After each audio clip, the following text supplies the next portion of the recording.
if the government is not doing what it's supposed to do? It's in the right of the people to what?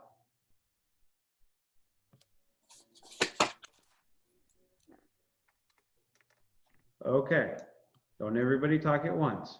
To alter or abolish the government, and that's exactly what was behind the idea of the American Revolution.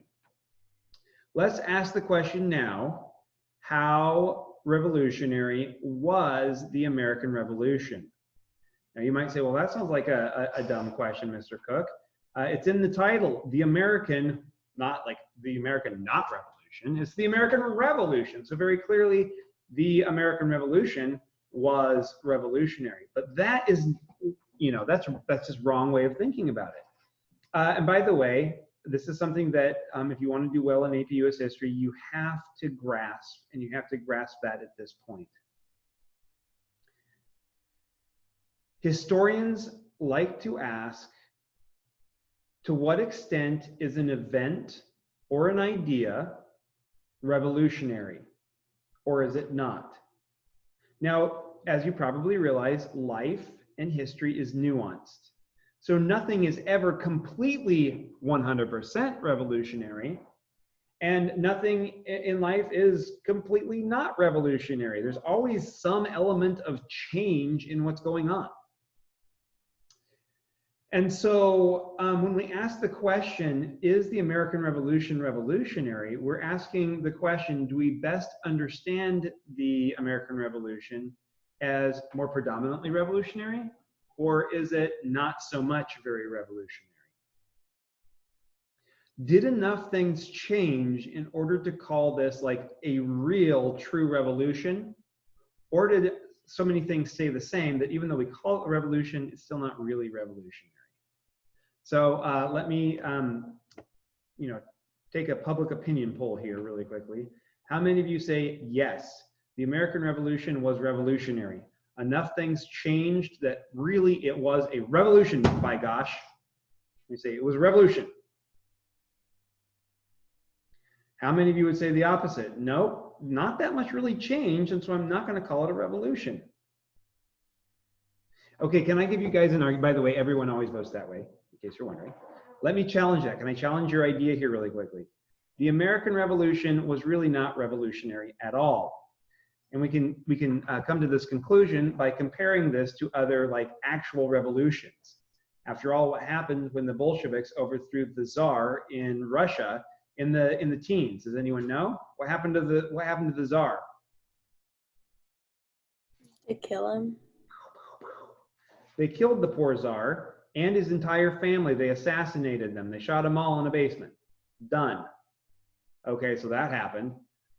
Did we assassinate King George III in our revolution? Nope.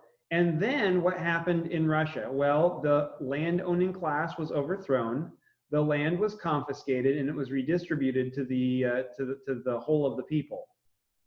So the rich became poor, and the poor got barely any richer, but a little bit, not much. So was there a redistribution of land and of wealth in the communist revolution? In the communist revolution, yes, there was. In our revolution, did we take land away from the rich and give it to the poor? In our revolution? Who was the wealthiest man in America before the revolution? You guys all know who he is, whether you realize he was rich or not. John Hancock. John Hancock, he was the richest guy up there in Massachusetts. He was very wealthy, but the one who owned probably the most in terms of like land and rather than having like cash, the guy who owned like the most value in stuff would be probably George Washington. They're both very rich though, either works. After the revolution, did George Washington lose his place, lose his house, lose Mount Vernon? Were his slaves all freed? Did anything really change for George Washington? Was he in the ruling class before the revolution? Was he in the ruling class after the revolution? Does this sound really all that revolutionary to you? What about our form of government? Did we completely change forms of government? Sure, we don't have a king, but is our Constitution, before that the Articles of Confederation, really a whole bunch different than like a parliamentary model? Guess what happens in Parliament? How do the people in Parliament get there? They're elected. They're elected, right? Because they represent the voices of the people. Really, does this sound like a big revolution to you guys? Does this sound like a major revolution? Have things really changed here in the American Revolution? Okay, so let's compare this to a different revolution. This is a revolution that happened right on the heels of ours, and most historians point this out as being a true revolution, while ours was not really all that revolutionary. That's the French Revolution. Does anyone know, and by the way, you should know, this is a major event in world history, considered to be, right? The French Revolution. You should be familiar with what year it starts. What year does the French Revolution start? I usually write it down on the board in my classroom, and then it stays up there for like half the year, just to help you remember. Anybody know? Write it down. 1789, the French Revolution begins. And the French Revolution begins in sort of an extreme fashion. You want to talk about changes? This is a revolution. The Christian king of France, who was a devout Roman Catholic, his name was King Louis, and his wife, Marie Antoinette, and their little son, baby Louis. They all get their heads lopped off in the guillotine. They institute a new form of radically democratic government. Instead of having a monarchy without a parliament, now we like completely switch.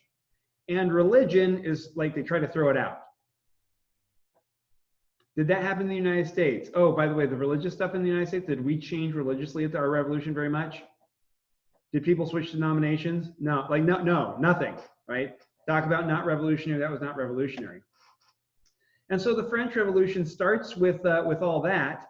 And then the Bastille is stormed. The prisoners are let loose. The Bastille is torn down. That was the prison in Paris. People's heads are being lopped off right and left. Crazy things going on. Robespierre, the leader of the early French Revolution, eventually gets stabbed in the bathtub where he bleeds out. And then somebody else takes over, and then someone kills him, and then somebody else takes over, and somebody kills him, and somebody else takes over, and his name was Napoleon. And so Napoleon completely takes it back the other way, and he crowns himself the new Holy Roman Emperor by, like, literally, he rips the crown out of the, get this, gotta love Napoleon here, right? Napoleon's kind of an entertaining guy. He's like, hey, Pope, remember back in the 800s when your office crowned Charlemagne, the, like, ruler of the Holy Roman Empire, which was neither holy nor was it Roman. And the Pope's like, yeah, I remember that. I read that in the history books. Well, why don't you come up to France and crown me the new head of the Holy Roman Empire? Napoleon said this in 1800. And so the Pope shows up, and he's about to crown him. You know what Napoleon does? He grabs the crown from the Pope's hands and crowns himself. Quite an entertaining thing for him to do. And that's him saying, yeah, Pope, you don't have authority over me. I have it over you. Kind of a shift happening there as well. Anyway, French Revolution, very, very violent. Lots of heads being lopped off, blood spurting everywhere, heads rolling down the streets. Absolutely disgusting, messy thing. Did that happen in the United States? Nope. The most that happened in the United States, when you didn't like somebody, you made an effigy or a caricature of them, and you went out and you like, I pretend to chop off your head. Like a cardboard cutout. I pretend to chop off your head. Yeah, look at that. That's as violent as we got in America. We pretend killed people by like hanging their effigies from trees and lighting them on fire. And then the question would be, well, why? And by the way, so why were we not violent like the French Revolution? Well, I think that there are several different reasons, but I think one of the more interesting ones is this, potentially anyway. Some of the excesses of the French Revolution were avoided here. Why? Because of the fact that in the United States, what we had was land. We had lots of land. Lots of land that many of the settlers could just take. What did they not have any free of in France or in any of Europe? You guys might not realize this, but you know, historically, if you were born into a family in Europe and your family didn't own any land, you would never own land. You would always be landless. Why? Because Europe is tiny and it has a lot of people. Yes, Europe is tiny. People already own the land and they're not going to get rid of it. If you get rid of land, that means you're getting rid of your way to support yourself and your family. Right? So a chunk of land is passed down from generation to generation to generation to generation. It's not sold. And if it does come up for sale, guess what? Is it going to go for cheap? What happens when there's a kind of like everyone wants it and there's none of it for sale, and then all of a sudden something shows up? Is the price high or is the price low? Price is really high. And so that same sort of thing is happening in Europe. And so if you're landless and the king is wealthy and you chop off his head, what might you get? See what I'm saying? You can rewrite the whole thing. But in America, well, land was cheap. We don't need to kill over it. We just move west. And this actually was the prevailing theory clear until the early 1900s, when there was no more west to move to. We made it to California and there was the ocean. So what happens? And this actually was a great deal of concern for some people, because what happens when we have social tensions? And by the way, maybe there's some truth to this. Would you say today that we have some social tensions right now in the United States? How many would say, yep, we've got social tensions? Okay, so I see Abby's got friends voting, even though she's not. Other Abby.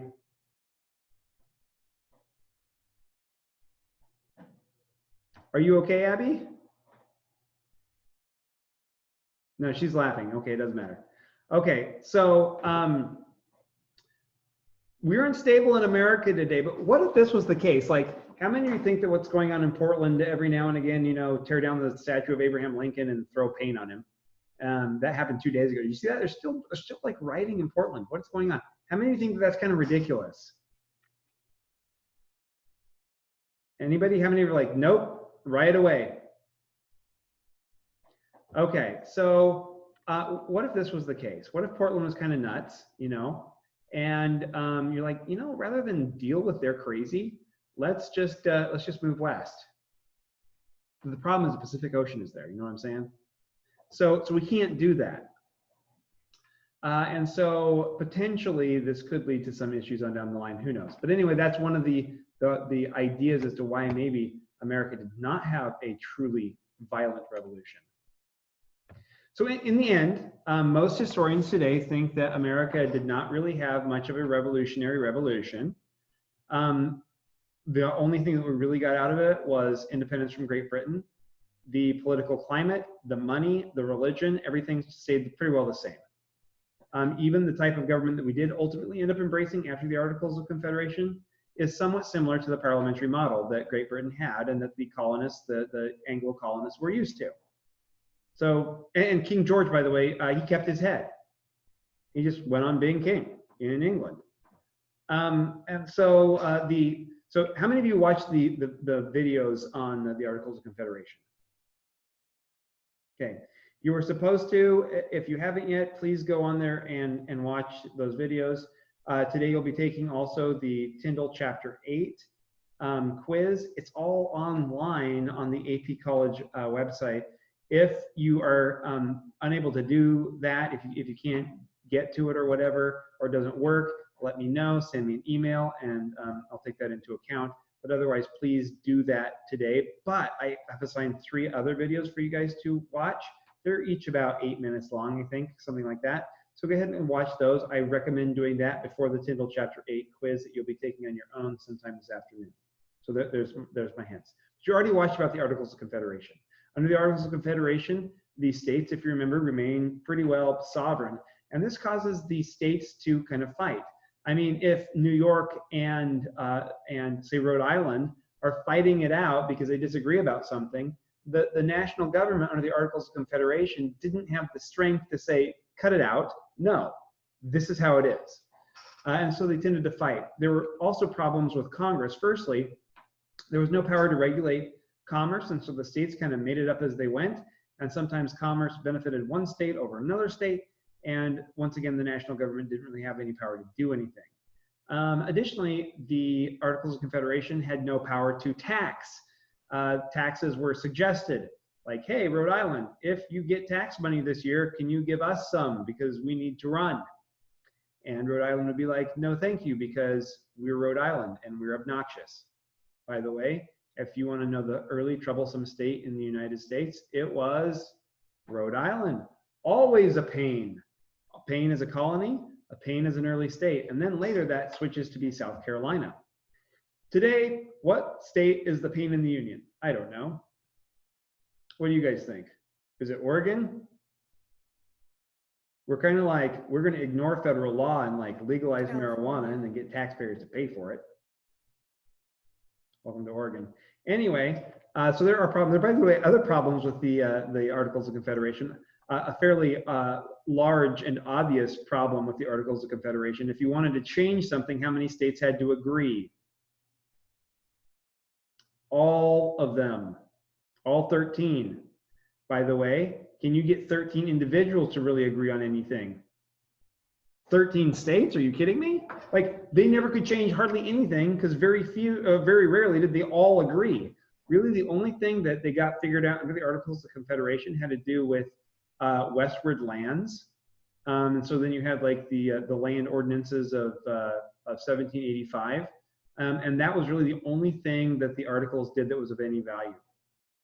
Thomas Jefferson, chasing married women over there in Paris and helping to push the Parisians toward this sort of remarkable revolution. Thomas Jefferson looked at the Articles from afar and he said, comparing the Articles of Confederation to all other forms of government which have ever existed is like comparing heaven and hell.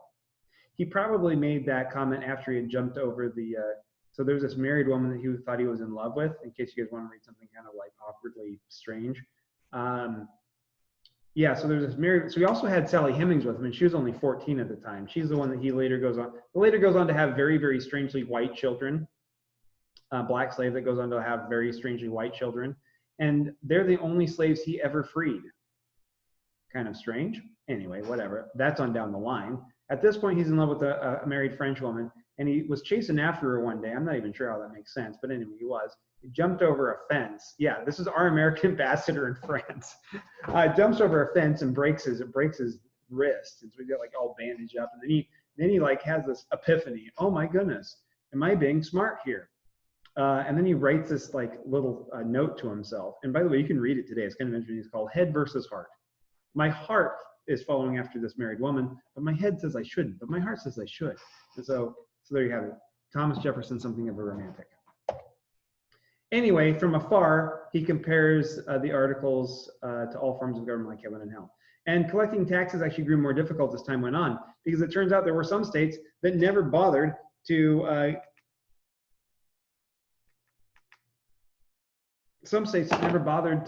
pay any taxes at all. And after a while, if Virginia's like, hey, why were the only ones paying taxes to this national government, then they would stop because it wasn't fair. And so that's what happened.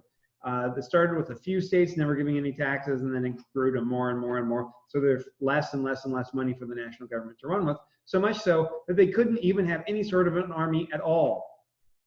Imagine this, guys. Imagine that here in the United States, our national government was so poor that when a bunch of like crazy Oregonians got together and decided that they wanted to like declare revolution, our national government didn't have like any soldiers to go deal with it. What do? We don't know. Can't do anything. That's exactly what happened. And so what has to put down this Oregon Rebellion? The Oregon State Militia. That's exactly what happens with Shays' Rebellion in 1786. There's an alarming uprising of Revolutionary War veterans. Many of them felt that the new country owed them something. After all, what had they done? They stopped farming their farms and joined the Continental Army and went out and fought for the freedom of what will eventually be the United States. And then they get back home and they're promised that they're going to have these bonuses, that they're going to be like given some payment, and they never are. There's not money on hand, really. There's no money circulating, because once the United States broke off from Great Britain, then most of our trading partners were automatically severed from us. And so economically, in the 1780s, we had it was a depression in the new country. So these people are struggling, and they're like, and they rise up and they say, well, we need new revolution. And the national government was so weak that it didn't have any military force to go in and put down a rising up of literally farmers. Now, don't get me wrong, I love farmers. But if the government's so weak that it can't put down a rebellion from farmers, government's really weak. And so this results in a movement for a stronger form of government. Many people began to not only note, as had been the case in the years previous, that the Articles of Confederation was really a pretty weak sort of a document that really did not allow for a strong enough federal government. But now there were calls for some changes. Let's get together and have a meeting. And so the Constitutional Convention was called, but it was not initially called the Constitutional Convention. That was clever. It wasn't called that. It was actually called just a convention. They didn't know that they were going to be creating any sort of constitution. So the Articles of Confederation is still in existence. The delegates actually meet to do what? Well, I'll just tell you, that way we don't have to look at each other awkwardly and in silence. To revise the Articles of Confederation. That is the goal. And it's really kind of a strange thing here. They meet to revise the Articles of Confederation, and people show up, right? James Madison from Virginia shows up. Ben Franklin, who's kind of a doddering old man at this point, shows up for this meeting. Alexander Hamilton from New York, and and a bunch of others. They get together and they immediately do something pretty shocking. They vote to make the meeting secret rather than having it be public. And they were so concerned about secrecy that, as I mentioned, Benjamin Franklin, you may not know this, but Ben Franklin, his favorite thing to do was to go to the tavern and to talk. Now, when you think of tavern, you might think of, that really kind of creepy place out there in Sweet Home where you go and, this is not good and you shouldn't walk in there because you'll see things you shouldn't and you might die. That's not how taverns used to be. Taverns used to be kind of the meeting place, and yes, there was drinking. There were no teetotalers back there at that time. Christians, there were no people who were opposed in Christianity up to this point, opposed to drinking anything, except the Quakers. Quakers were the only ones who said it's bad. Everybody else drank ale. And so there Ben Franklin, and they actually had a rotation set up amongst the delegates to the Constitutional Convention to follow Benjamin Franklin around every night. Everyone would be like, oh, it's my night, I have to go hang out with Ben Franklin. Because he would sit there and he'd drink in the tavern like half the night, and then everyone who had to go with him would be exhausted the next day in the convention, because they had to make sure that Benjamin Franklin, who liked to yak, like blah, blah, blah, like he just talked and he'd say anything. They were there to make sure he shut up, right? Don't tell anyone what we're doing at this Constitutional Convention. And so it was secret. And they drafted the Constitution in secret.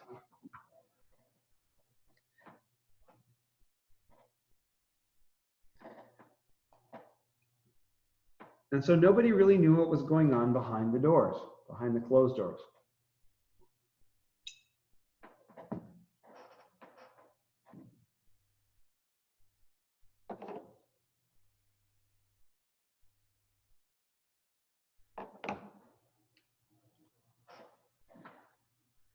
And what this meant was that they were creating this potential alternative government in technical violation of the actual Articles of Confederation. In fact, the way in which they institute the article or the Constitution is actually illegal. The Articles of Confederation says that any changes or abandoning of the articles must be agreed upon by all the states involved, all 13. And Rhode Island eventually came around to like the articles, and they weren't ever going to change. And by the way, they stayed by themselves under the authority of their Articles of Confederation clear into 1794. They were the only state part of the Articles for like 2 years. But at the convention, they have some major disagreements. There wasn't a whole bunch of disagreement amongst members there about doing away with the Articles of Confederation. Everyone was kind of like, yeah, we need to have a different form of government. We're not just going to change the Articles or revise them, throw them out and start over from scratch. But the major question was, well, what about representation? Because remember, we're talking about Republican form of government here, not a Democratic form of government, primarily. Some said that the Virginia plan should be embraced. States with large populations tend to like this, that you should count the number of people in the state and then give them a proportional number of representatives. But states that had small populations said that's not fair. You have states that have large populations, like Virginia was the state with the largest population, and they're going to have more representatives than like New Jersey or a state like Rhode Island. Right, Rhode Island's going to have almost no representation because it's so small. There's not that many people can fit in there, and so you got two different plans emerge. One was from the Virginia delegates, the other was from New Jersey, and so they were fighting. And this, by the way, is known as the Great Compromise. This is something that you guys should be very familiar with. Rather than saying that our legislative houses. A house will be based on one of these two plans. The compromise is that there will actually be two legislative houses. And this is a kind of a clever idea. Two legislative houses, right? One of them based on the Virginia plan, one of them based on the New Jersey plan. The Virginia plan be completely proportional. Every state will have at least one representative, and then from there on up, depends on the population. The New Jersey plan says that every state will have the same number of representatives. So let's start with the New Jersey plan. What is that legislative branch called? Someone tell me.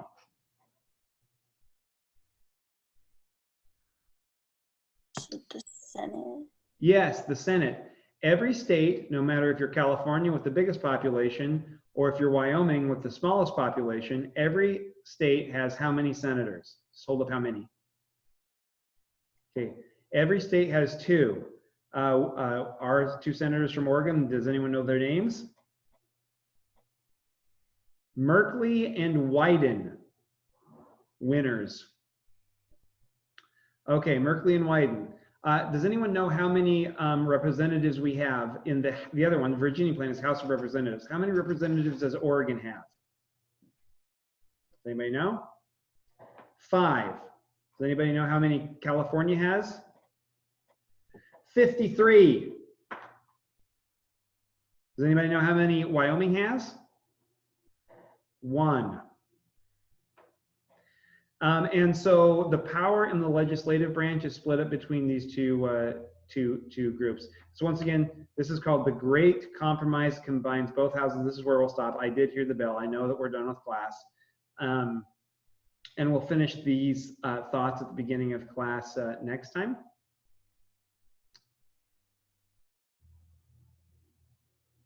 So we've got the House of Representatives and the Senate. And for those of you who are a little bit wondering about, you hear this thing like the Electoral College and what is that all about? Well, to way oversimplify it, the number of electoral college votes that a state has is all those added together. And so Oregon, because we have 5 representatives and we have 2 senators, add that together and we have 7. That means Oregon, whoever wins the majority of Oregon, Joe Biden or Donald Trump, will get those 7 electors. Does that kind of make sense? And so Wyoming has how many? They have 2 senators and 1 representative. That means Wyoming has 3 electoral votes. California has how many? 55 electoral votes. Other big states with a lot of electoral votes includes like Texas. There's 30 something in there. 25 in Florida. Pennsylvania has like 23. Michigan has 18. I think Arizona has like 8 or 9. And so that's how we decide who wins the presidency. Okay, so we'll continue a little bit more next time. Are there any questions before I let you guys go? Okay, please remember to take the quiz. It'd probably be helpful for you to watch those movies first. And the quiz is due by the end of the day today. If you guys feel that you need more time, just send me an email, and please do that before rather than after. Like, oh, 2 days from now, oh, I was late on that. Please, can I have an extension? No. Ask for the extension first. That's the way it works. Okay, with that, good seeing you guys. Bye-bye. Thank you.